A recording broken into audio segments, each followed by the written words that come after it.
Hello बच्चों, आप सभी का स्वागत है अपने यूट्यूब चैनल जेट फॉर टेच एक नए वीडियो में। आज की इस वीडियो में हम लोग दोस्तों क्लास 10 का जो केमिस्ट्री थर्ड चैप्टर है जिसका नाम है धातु और अधातु, इसके मोस्ट इम्पोर्टेंट 50 क्वेश्चन आज की इस वीडियो में मैं आप सभी को कराने वाला हूं।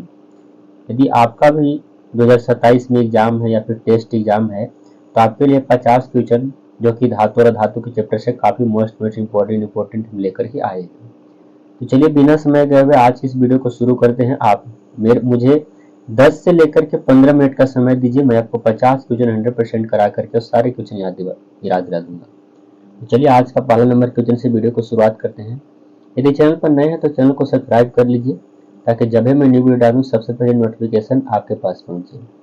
पहला नंबर सवाल आप लोग के सामने है। एक क्वेश्चन और है, यदि आप किसी भी सवाल का जवाब पहले से जानते रहेंगे तो कमेंट में बताइएगा, जिससे आपको क्या होगा कि ज्यादातर आपको याद होगा। कमेंट करने से याद होता है ज्यादातर, तो कमेंट करके जरूर बताइएगा। चलिए आज का पहला सवाल है कि निम्नलिखित में किस धातु पर वायु का प्रभाव नहीं पड़ता है। ऐसा कौन सा धातु है जिस पर वायु का कोई प्रभाव नहीं पड़ता है। तो सही उत्तर आपका राइट आंसर क्या हो जाएगा? क्या सोना है, सोडियम है, लोहा है या तांबा है? तो देखिएगा, ये जो सोना होता है इस पर वायु का कोई प्रभाव पड़ता नहीं है, आप सभी लोग को अच्छे से पता है। तो सही उत्तर क्या हो जाएगा? सोना हो जाएगा। Right answer option number A हो जाएगा। कहीं कहीं आपको सोना को एयू लिखा जाता है क्योंकि इसका संकेत होता है, तो आप लोग ये भी याद रखिएगा कि एयू भी लिखा रहा है ऑप्शन में, तो आपका उत्तर भी सोना होगा। आगे बढ़िएगा। दूसरा सवाल आप लोग के सामने है। क्या कहा गया कि इनमें किस धातु का विस्थापन उसके लवण के विलयन में लोहा द्वारा होता है। तो इसमें से किसका होता है, यानी विस्थापन जो होता है वो किसके द्वारा होता है? लवण में, लवण के विलयन में लोहा के द्वारा कर दिया जाता है। तो सही उत्तर आपका राइट आंसर हो जाएगा दोस्तों तांबा। अब बताइए कौन सा ऑप्शन में तांबा आपको नजर आ रहा है? तो ऑप्शन नंबर सी में, ऑप्शन नंबर सी इसका सही जवाब हो जाएगा। आगे बढ़िए। तीसरा सवाल आप लोग के सामने है। क्या कहा गया है? इस वीडियो को आप एक दो बार देख लीजिएगा तो 100% आपको पहला बार में याद नहीं तो दूसरा बार में याद हो जाएगा। निम्नलिखित में कौन विद्युत का चालक सुचालक है? देखिए विद्युत का सुचालक बल्कि ये नहीं है, लेड भी नहीं होता है, पारा भी नहीं होता है, सिल्वर होता है। सही उत्तर क्या हो जाएगा आपका? सिल्वर आपका राइट आंसर हो जाएगा। कौन सा ऑप्शन? तो ऑप्शन नंबर डी आपका राइट आंसर हो जाएगा। आगे बढ़िए। चौथा सवाल आप लोग के सामने रहा और क्या कहा गया देखिए, बॉक्साइड निम्नलिखित में से किस धातु का अयस्क है? देखिए बॉक्साइड अयस्क जो है एल्यूमिनियम का अयस्क है। ऑप्शन नंबर सी आपका राइट आंसर हो जाएगा। एल्यूमिनियम का अयस्क बॉक्साइड है। 5 नंबर सवाल आप लोग के सामने रहा और क्या कहा गया है, निम्नलिखित में किस धातु को किरोसिन में डुबा करके रखा जाता है। तो देखिए सोडियम जो धातु ऐसा है जिसे हम किरोसिन में डुबा करके रखते हैं, इसे इसलिए रखा जाता है क्योंकि काफी अभिक्रियाशील होता है। जैसे ही ऑक्सीजन के संपर्क में आता है जल उठता है, इसलिए इसको किरोसिन तेल में डुबा करके रखते हैं। Option number C. अगला सवाल देखिएगा दोस्तों। अगला सवाल है बच्चों कि निम्नलिखित में पीतल किसका उदाहरण है। देखिए पीतल आपको मिश्रण है, आपको अच्छे से पता है कि कॉपर और जस्ता का मिश्रण होता है, आप लोग अच्छे से जानते हैं इसे कि पीतल कॉपर और जिंक का मिश्रण होता है, इसलिए इसको मिश्र धातु कहा जाता है। 7 नंबर सवाल आप लोग के सामने रहा कि निम्नलिखित में कौन आयनिक यौगिक है। देखिएगा आयनिक यौगिक की बात कर लो तो इसमें आयनिक यौगिक आपको KCl है। ऑप्शन नंबर क्या हो जाएगा? बी आपका करेक्ट आंसर हो जाएगा। अगला सवाल देखिए। 8 नंबर क्वेश्चन है कि सक्रियता श्रेणी में सबसे अधिक क्रियाशील धातु कौन सी है। अगर सबसे अधिक क्रियाशील धातु की हम लोग यहाँ पर देखेंगे तो सबसे अधिक क्रियाशील धातु कहा गया है, तो क्रियाशील धातु आपको सोडियम हो जाएगा, जिसका संकेत Na होता है, जिसे हम क्या कहते हैं? सोडियम कहते हैं। हिंदी में लिखा रहे चाहे आपका संकेत दिया हुआ रहे, सोडियम होगा। आगे बढ़ते हैं। 9 नंबर सवाल आप लोग के सामने रहा कि निम्नलिखित में उप धातु कौन सी है। उप धातु कौन सी जो धातु और धातु दोनों का गुण लेकर के बैठा रहता है उसे हम उप धातु कहते हैं। तो आपको ये जो जी दिया गया है गैलियम, सही उत्तर आपका हो जाएगा ऑप्शन नंबर सी। अगला सवाल आप लोग के सामने है। क्या कहा गया? निम्नलिखित में किस धातु की सरलता से काटा जाता है। तो आसानी से हम लोग सोडियम को काटते हैं, याद रखिएगा चाकू से सोडियम धातु को काटा जाता है। आप लोग अच्छे से याद रखिएगा, आसानी से आप इसे काट सकते हैं। अगला सवाल 11 नंबर सवाल आप लोग के सामने है। क्या कहा गया? निम्नलिखित में कौन सी अधातु विद्युत का सुचालक होता है।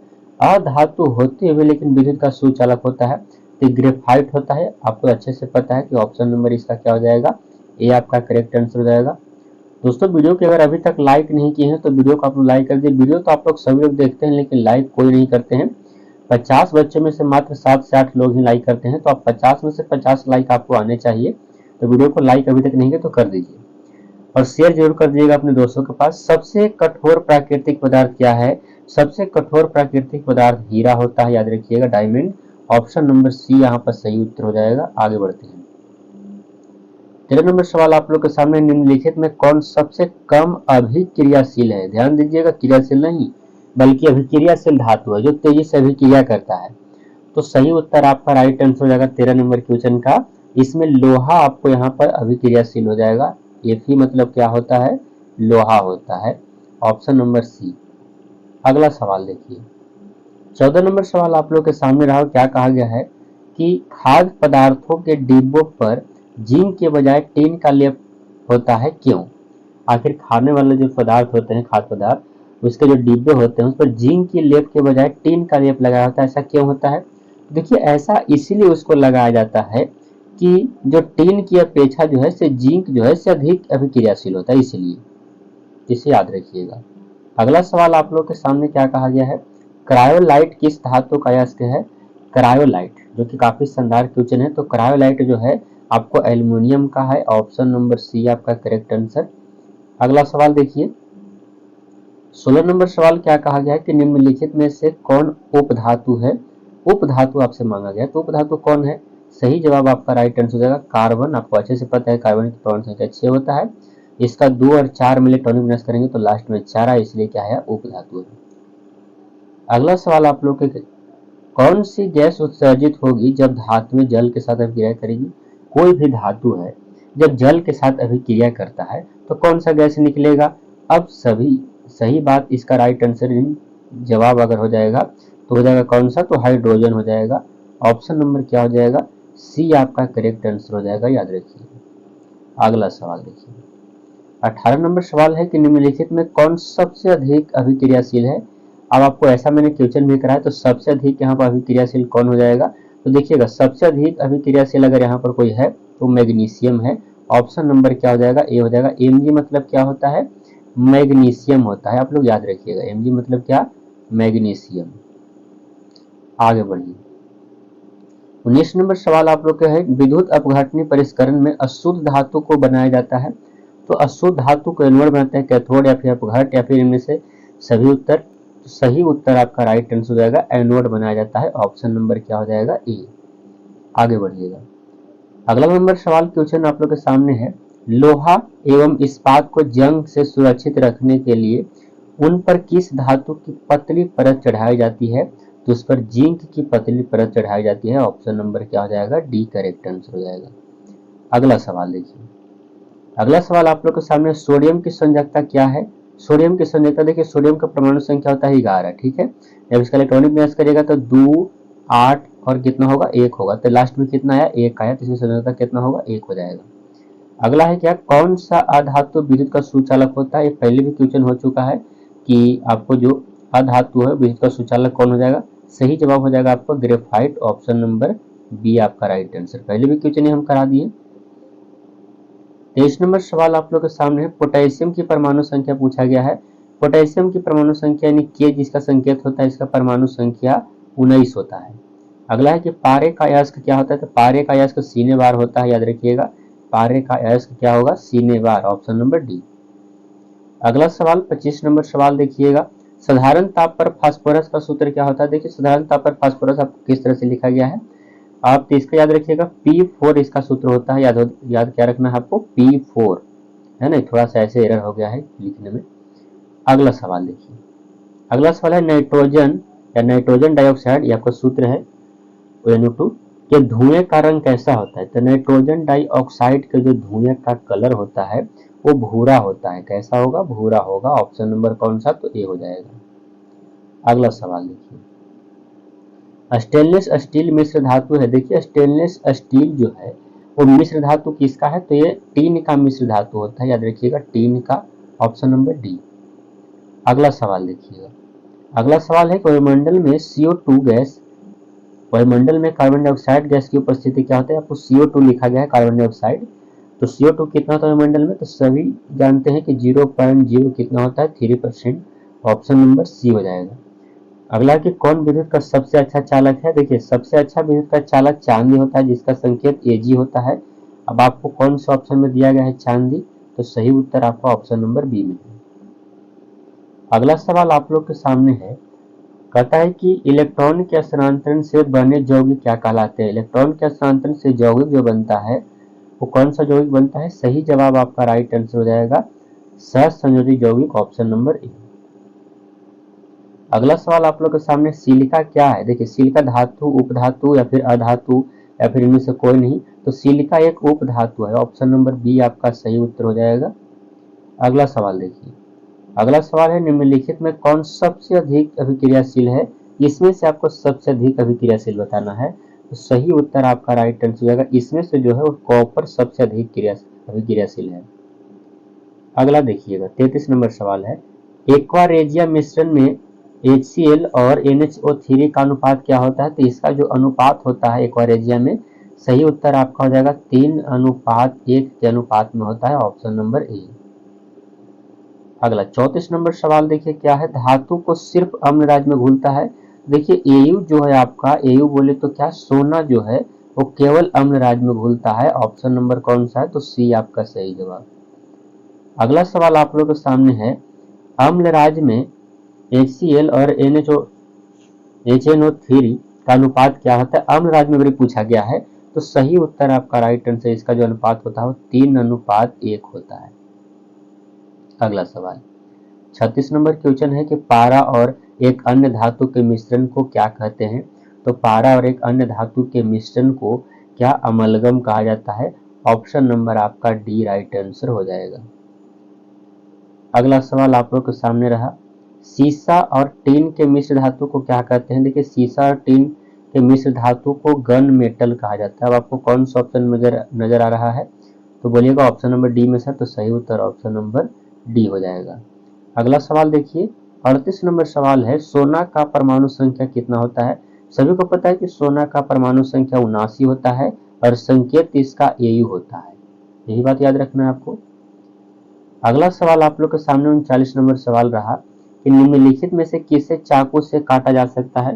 देखिए चाकू से आप सोडियम को भी काट सकते हैं, और अगर ए नहीं रहेगा तो आप लिथियम भी लगा सकते हैं, तो इसमें लिथियम हो जाएगा, सही उत्तर ऑप्शन नंबर ए। अगला सवाल 40 नंबर सवाल रहा, सीसा और टीन के मिश्र धातु को क्या कहते हैं। सीसा और टीन के मिश्र धातु को क्या कहा जाता है, सही जवाब आपका अभी मैंने बताया था कि गन मेटल। अगला क्वेश्चन आप लोगों के सामने है, लोहा को जिंक से लेपित करने की प्रक्रिया को क्या कहते हैं। तो लोहा को यदि जिंक से लेपित करिएगा तो गैल्वेनीकरण कहलाएगा, ऑप्शन नंबर क्या हो जाएगा, बी आपका सही जवाब हो जाएगा, राइट आंसर बी होगा। अगला है कि लोहे की परमाणु संख्या कितना होता है। तो लोहे की परमाणु संख्या 26 होता है, संकेत इसका Fe होता है। अगला क्वेश्चन देखिए, अगला नंबर सवाल आप लोग सामने, क्लोरीन की संयोजकता क्या है। क्लोरीन की संयोजकता आपसे पूछा गया है। देखिए क्लोरीन की परमाणु संख्या 17 होता है, इसको इलेक्ट्रॉनिक विन्यास करेगा तो 2, 8 और कितना होगा 7। यदि 22वीं कक्षा में 5, 6 और 7 आता है तो 8 में से घटाते हैं, तो 8 में से बाहरी कितना है 7 है, तो 7 घटा दीजिए, कितना बचेगा 1 बचेगा, तो सही उत्तर क्या हो जाएगा, ऑप्शन नंबर सी हो जाएगा। अगला सवाल आप लोग के सामने है, अधातु के ऑक्साइड क्या होते हैं। देखिए अधातु के ऑक्साइड जो होते हैं वो क्या होते हैं, आपको मैंने पहले भी कई बार पढ़ाया है कि अधातु के ऑक्साइड अम्लीय होते हैं और धातु के ऑक्साइड क्षारीय होते हैं, दोनों चीज याद रखिएगा। अधातु के ऑक्साइड अम्लीय और धातु के ऑक्साइड क्या होते हैं, क्षारीय होते हैं। 45 नंबर सवाल रहा, धातुओं को जोड़ने में प्रयोग किया जाता है। एक धातु को दूसरे धातु में जोड़ा जाता है एथाइन के द्वारा। आप लोग सोल्डर का मतलब जो वेल्डिंग नाम सुने होंगे, क्या, वेल्डिंग, है ना, तो वेल्डिंग में एथाइन रहता है, ऑप्शन नंबर सी, और इसी के माध्यम से हम लोग एक दूसरे धातु को जोड़ते हैं। अगला सवाल आप लोग के सामने रहा, एल्युमिनियम का प्रमुख अयस्क क्या है। एल्युमिनियम का अयस्क क्या है, आपको अच्छे से पता है कि एल्युमिनियम का अयस्क बॉक्साइट है, ऑप्शन नंबर सी आपका सही जवाब हो जाएगा। 47 नंबर सवाल आप लोग के सामने है, धातुओं के ऑक्साइड सामान्यतः होते हैं। अभी मैंने पीछे आपको बताया था कि अधातु के ऑक्साइड अम्लीय होते हैं और धातु के ऑक्साइड भास्मिक होता है अर्थात क्षारीय होता है, ये लोग याद रखिएगा, भास्मिक क्षारीय एक ही है। अगला क्वेश्चन देखिए 48 नंबर सवाल आप लोग के सामने रहा, अयस्क से गैंग कणों को दूर करने को क्या कहते हैं? अयस्क से गैंग कणों को यदि दूर करिएगा तो उसे समृद्धि कहा जाता है। ऑप्शन नंबर क्या होगा? ए आपका सही जवाब हो जाएगा। अगला 49 नंबर सवाल देखिए क्या कहा गया है, निम्नलिखित अयस्क में कौन एल्यूमिनियम का अयस्क? अभी मैंने बताया था ये बॉक्साइट हो जाएगा, ऑप्शन डी। और आज का लास्ट सवाल आप लोग के सामने रहा, निम्नलिखित में किस धातु पर वायु का कोई प्रभाव नहीं पड़ता है? तो मैंने शुरू में ही ये क्वेश्चन कराया था, सोना आपका सही उत्तर हो जाएगा, जिससे संकेत Au होता है। तो दोस्तों मैंने आपको टॉप 50 क्वेश्चन कराया जो कि पार्ट 3 से संबंधित था। टॉप मैंने आपको 50 क्वेश्चन कराया।